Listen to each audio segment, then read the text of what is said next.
अस्सलाम वालेकुम dear students, इस्लाम Iqbal open university जिनका कोर्स कोड 1429 है, स्प्रिंग 2021 जिनका सेमेस्टर है, उन्हें मैं यहाँ पे असाइनमेंट नंबर 1 सॉल्व करवा रही हूँ। जैसे कि आपको पता है, इससे पहले क्वेश्चन नंबर 1 के दोनों पार्ट और क्वेश्चन नंबर 2 के दोनों पार्ट इससे पिछली वीडियोस में मैं आपको करवा चुकी हूँ।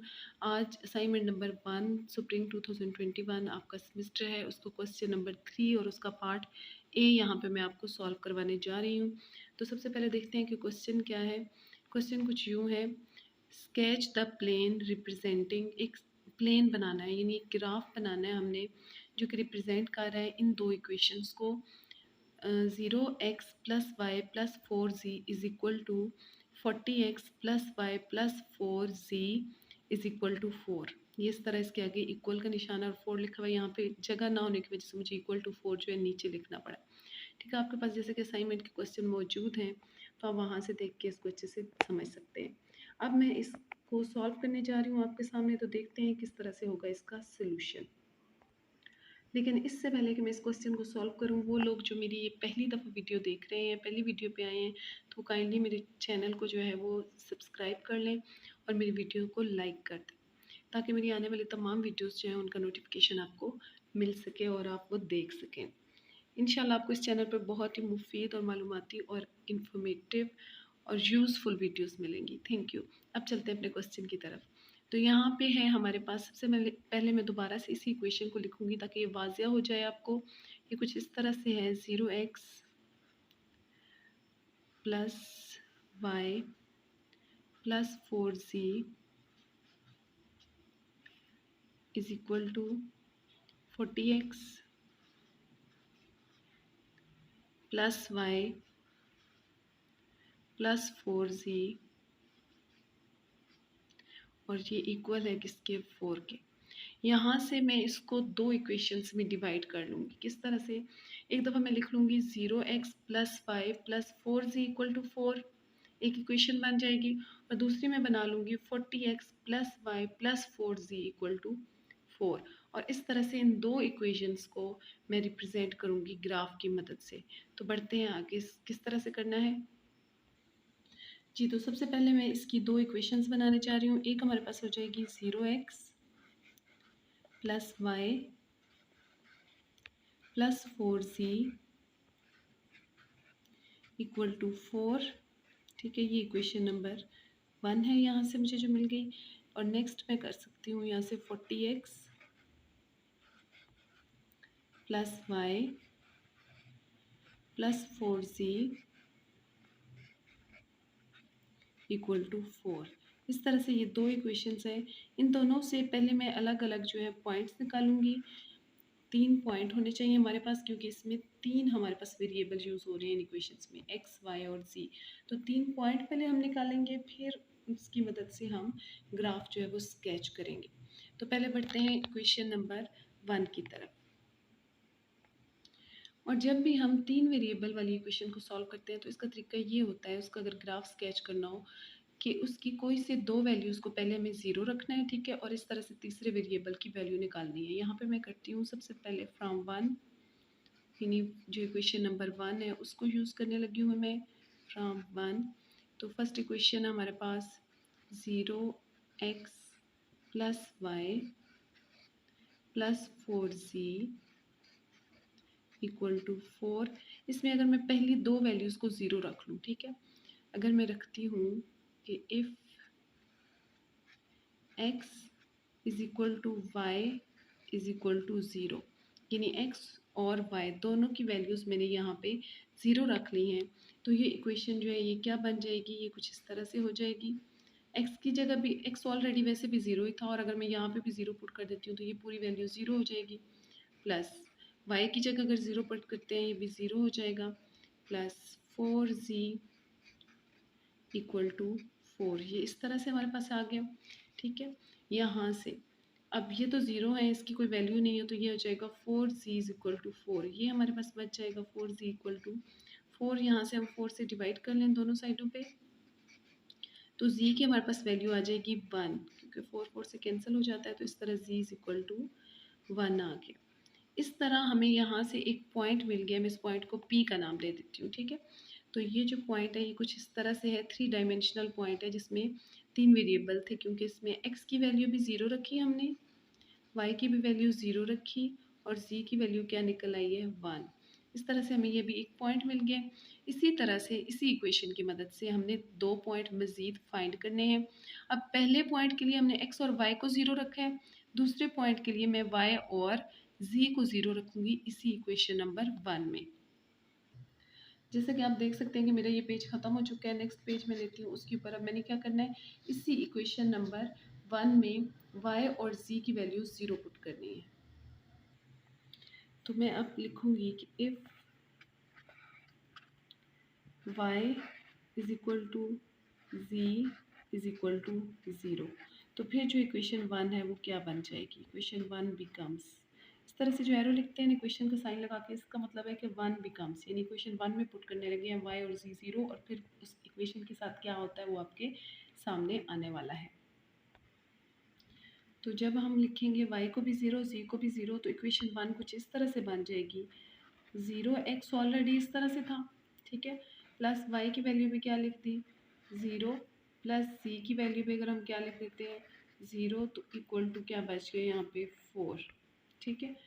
अब यहाँ से एक और चीज़ देखें आप, ये तीनों की तीनों वैल्यूज़ क्या हो गई हैं 0 हो गए हैं, तो यहाँ पे तो ये वेरिएबल भी क्या हो जाएगा, क्योंकि ये 0x लिखा हुआ है तो इसलिए ये वेरिएबल खुद जहाँ पे 0 है, तो जब सारी वैल्यू 0 हो तो इट मीन्स यहाँ पे कोई पॉइंट नहीं है, ये इम्पॉसिबल पॉइंट है, यहाँ पे तो हम कोई पॉइंट फाइंड ही नहीं कर पा रहे, ठीक है। तो इसको मैं कह देती हूँ इम्पॉसिबल पॉइंट, यानी यहाँ पे हम पॉइंट फाइंड नहीं कर सकते, इम्पॉसिबल पॉइंट। इसको मैं यहाँ स्किप करती हूँ और नेक्स्ट मैं करूँगी कि एक दफ़ा मैंने x और y को 0 रखा, एक दफ़ा y और z को, अब मैं x और z को 0 रख के एक पॉइंट फाइंड करना चाहूँगी। तो अगर हम रख लें कि if x is equal to z is equal to 0, x और z दोनों 0 रख लिए जाए, तो फिर क्या हो जाएगा, ये तो ऑलरेडी 0 था, ये फिर 0 और प्लस y की जगह y बच जाएगा इसी तरह, और z की वैल्यू भी क्या थी 0 कर ली अगर हमने, तो 4 इंटू 0 करेंगे हम यहाँ पे, तो इक्वल टू 4। तो इस तरह हमारे पास क्या आ जाएगा, ये भी वैल्यू 0 हो जाएगी, ये भी वैल्यू 0 हो जाएगी, तो y इज़ इक्वल टू 4। इस तरह से हमारे पास एक और पॉइंट आ गया। इस पॉइंट को अगर मैं q का नाम देती हूँ तो वो कुछ यूँ हो जाएगा, ये जो पॉइंट है q, इसमें मैंने क्या किया है, x की वैल्यू भी 0 रखी थी और y की वैल्यू 4 निकली है और z की वैल्यू भी मैंने खुद से 0 रखी हुई थी। इस तरह दूसरा पॉइंट हमारे पास आ गया q विच इज़ 0, 4 और 0। इसका मतलब है x की वैल्यू 0 है, y की वैल्यू 4 है और z की वैल्यू जो है वो 0 है। अच्छा, इससे पहले जो ये एक इम्पॉसिबल पॉइंट था, इसमें आप ये भी कह सकते हैं, इसमें x की वैल्यू भी 0 है, इसमें y की वैल्यू भी 0 है और z की वैल्यू भी 0 है, तो इसको 0 0 0 का भी नाम दिया जा सकता है, ठीक है, यानी तीनों पॉइंट 0 पे हैं। तो ये हमारे पास हो गया। अब ज़रा देखते हैं कि इसका ग्राफ कैसे बनेगा। तो जो 3 डायमेंशनल प्लेन होता है जिसमें x, y और z होते हैं, वो कुछ इस तरह से रिप्रेजेंट होता है यहाँ पे, ठीक है। हम इसे बुक पे इस तरह से शो करते हैं, इस तरह ये x एक्सिस है, ये y एक्सिस और ये z एक्सिस। मैं यहाँ पे कुछ पॉइंट खुद से ले लेती हूँ। x पे अगर मैं कहती हूँ ये 1 है, ये 2, ये 3 और ये 4। इसी तरह सेम डिस्टेंस पे मैं y पे भी 4 पॉइंट ले लूँगी, ठीक है। तो ये मेरे पास 1, 2, 3 और ये 4 हो गया, ठीक है। नेक्स्ट सी प्लेन पे भी 4 पॉइंट ले लेते हैं, ये 1, 2, 3 और ये 4, ठीक है। मैंने अपने अंदाजे से 4 पॉइंट ले लिए। अब यहाँ पे ये देखना है कि हमारा जो फर्स्ट पॉइंट था P वो क्या निकला था। ये उस दूसरे पेज से मैं देख रही हूँ, ये हमारा पॉइंट आया था 0 0 1, यानी x भी 0 है, y भी 0 और z की वैल्यू 1 है।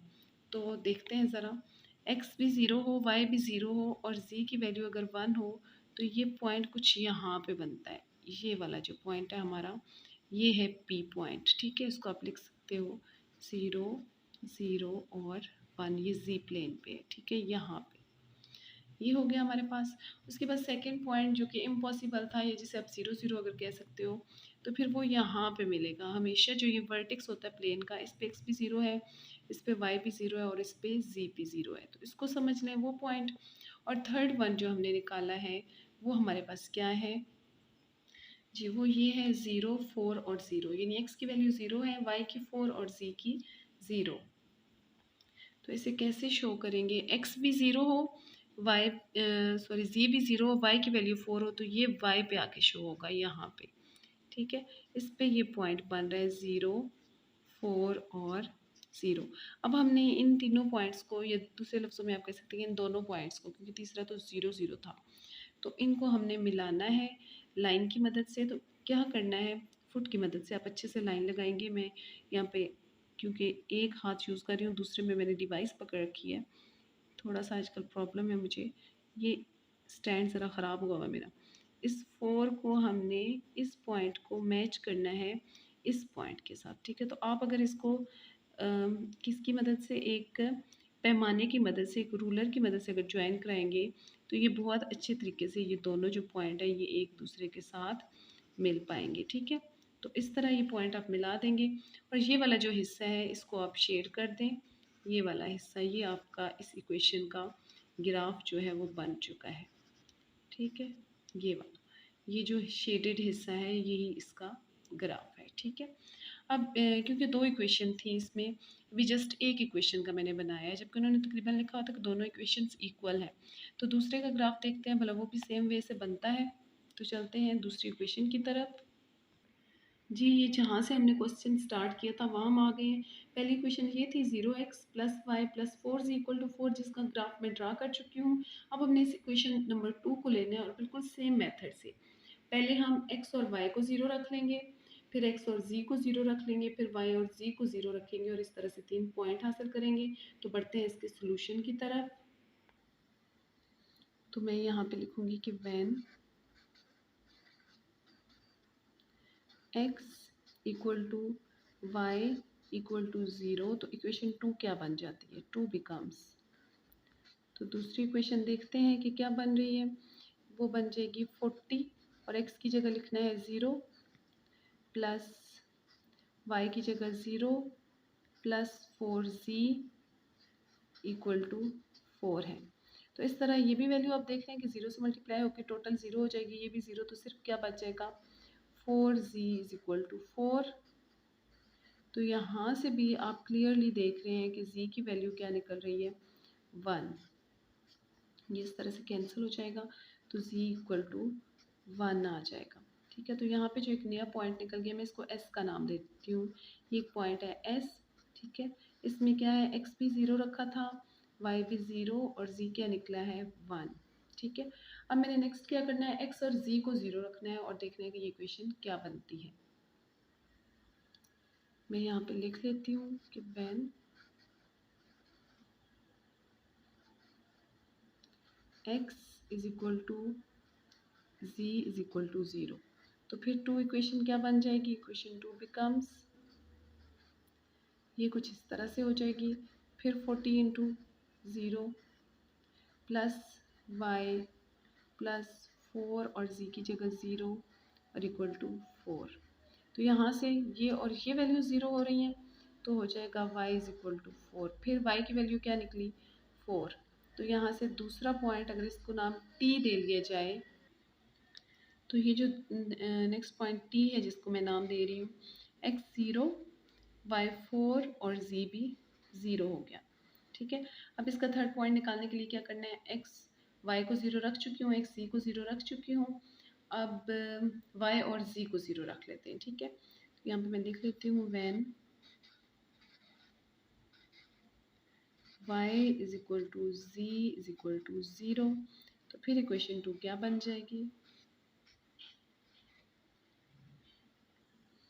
जी, तो y और z को जब 0 रखते हैं तो 2 कुछ इस तरह से बन जाती है 40x प्लस 0 y की जगह प्लस 4 और z की जगह भी क्या 0 और इक्वल टू 4। तो इस तरह क्या हो जाएगा 40x इज इक्वल टू 4। ठीक है, तो अगर मैं यहाँ पे इसको डिवाइडेड बाय 40 कर लूँ दोनों साइडों पे, यहाँ 40 40 से कैंसिल और ये 4 10 आर 40 आ जाएगा। तो x की वैल्यू हमारे पास आ रही है 1/10। तो 1/10 इक्वल होता है x इज इक्वल टू 0.1 के साथ, अगर आप कैलकुलेटर की मदद से लिख लें तो ठीक है। अब क्या पॉइंट बन गया हमारे पास, x की वैल्यू 0.1, y की वैल्यू 0 और z की वैल्यू 0। इस पॉइंट को मैं एस टी और u कर लेती हूँ, ठीक है। अब इन तीनों पॉइंट को मैं दोबारा ग्राफ की मदद से शो करूँगी। ये फिर से मैंने एक 3 डायमेंशनल प्लेन बना लिया, ठीक है। एक्स एक्सिस, वाई एक्सिस और ये जी एक्सिस, सब पे मैंने बिल्कुल पहले की तरह 4 पॉइंट ले लिए। अब देखते हैं कि हमारा पहला पॉइंट क्या था। पहला पॉइंट था 0 0 1। एक्स की वैल्यू 0, वाई की वैल्यू 0 और जी की वैल्यू 1। तो वो आ गया ये हमारे पास एस पॉइंट, जो क्या था 0 0 1। 0 0 1 हो गया। दूसरा पॉइंट हमारे पास क्या था, यहाँ से मैं देख लेती हूँ। ये मैंने यहीं पर लिख के रखा हुआ है, यू है इस पे, एस टी और यू बनाए थे ना 3 पॉइंट, और टी था हमारे पास ये 0 4 0, यानी एक्स 0, वाई 4 और जी 0। तो वो यहाँ पे बनेगा, ये वाला पॉइंट हमारे पास, ठीक है। 0 4 0। थर्ड पॉइंट था यू की वैल्यू क्या है, यहाँ पे है 0.1 0 0 0.1, ठीक है। जैसा कि 1 तक पहुँचने के लिए ग्राफ में यहाँ पे 10 ब्लॉक्स होते हैं, तो जो पहला ब्लॉक है वहाँ पे होगा 0.1 यहाँ पे। तो वो ये पॉइंट बन रहा है, एक्स का 0.1, वाई भी 0, जी भी 0, ठीक है। ये तीनों पॉइंट है। अब हमने इन तीनों को आपस में जोड़ना है, और मैं अब इसको पिछले को भी मैंने ऐसे ही जोड़ दिया था तो वो सही से नहीं बना। मैं इसको फुट की मदद से, रूलर की मदद से यहाँ पे जोड़ के आपको दिखाती हूँ। तो यहाँ पे देखिए मैंने अब रूलर की मदद से इसको जोड़ा है। इस 4 को मैंने मिलाया, इस पॉइंट को 0 4 0 को मिलाया है इस पॉइंट से 0.1 0 0 से, फिर इस पॉइंट 0.1 और 0 0 को मिलाया है इस पॉइंट के साथ 0 0 1 के साथ, और फिर इस पॉइंट को वापस इस पॉइंट के साथ, ठीक है। इस तरह से ये एक ट्राइंगल टाइप शेप बन गई है। तो ये दूसरी इक्वेशन जो है उसको भी मैंने रिप्रेजेंट कर लिया, वो ये बन रही है हमारे पास सेकेंड इक्वेशन जो है, ठीक है। इस तरह से ये दो ग्राफ बन गए। तो क्वेश्चन नंबर 3 का पार्ट ए आपके असाइनमेंट नंबर 1 स्प्रिंग 2021 आपका सेमेस्टर है, कोर्स कोड 1429 का। ये क्वेश्चन नंबर 3 का पार्ट ए यहाँ पे कंप्लीट होता है। बहुत शुक्रिया, देखते रहिए मेरा चैनल मैथ्स टीचर, ताकि इसके मज़ीद क्वेश्चन जो है असाइनमेंट के उनकी भी वीडियोस आप देख सकें। बहुत शुक्रिया, अल्लाह हाफिज़।